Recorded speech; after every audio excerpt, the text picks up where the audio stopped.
नमस्कार, सार्वमंथन न्यूज महाराष्ट्रमध्ये आपलं स्वागत. पाहुयात आजची सविस्तर बातमी.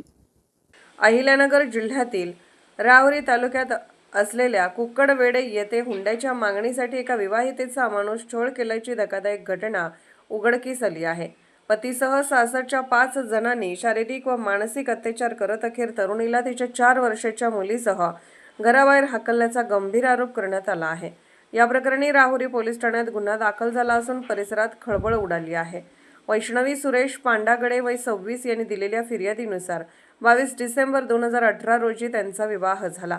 सुरुवातीचे काही महिने संसार सुरळीत सुरू असताना नंतर मात्र सासरच्या मंडळींकडून पैशासाठी तगादा वाढत गेला. नोकरी कर आणि पैसे आण असा दबाव टाकत शिवीगाळ, मारहाण आणि मानसिक छळ सुरू असल्याचे फिर्यादीत नमूद आहे. मुलगी झाल्याचा राग काढत अपमानास्पद वागणूक दिली असल्याचाही आरोप आहे.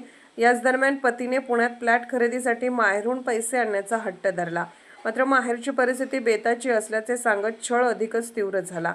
पुण्यात राहत असतानाही फोनवरून त्रास दिला जात होता, तर गावी आल्यावर दीर जाऊकडून दमदाटी केली जात असल्याचे फिर्यादीत स्पष्ट करण्यात आले आहे.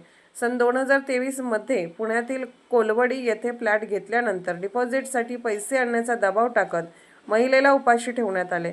तसेच अंगावरील दागिने काढून घेतल्याचा धक्कादायक आरोप करण्यात आला. छळ असह्य झाल्यानंतर जानेवारी 2026 मध्ये महिलेला लहान मुलीसह घराबाहेर हाकलण्यात आले. तेव्हापासून ती माहेरी कोल्हापूर खुर्द येथे राहत आहे. या तक्रारीवरून पती, सासू-सासरे, दीर आणि जाऊ यांच्या विरोधात भारतीय न्याय संहितेच्या विविध कलमान्वये गुन्हा दाखल करण्यात आला असून पुढील तपास सुरू आहे. या घटनेमुळे पुन्हा एकदा हुंडाबळी व महिलांवरील अत्याचाराचा प्रश्न ऐरणीवर आला आहे. न्यूज महाराष्ट्र, सार्वमंथन, राहुरी, अहिल्यानगर. सार्वमंथन न्यूज महाराष्ट्राला लाईक करा, शेअर करा, सबस्क्राईब करा.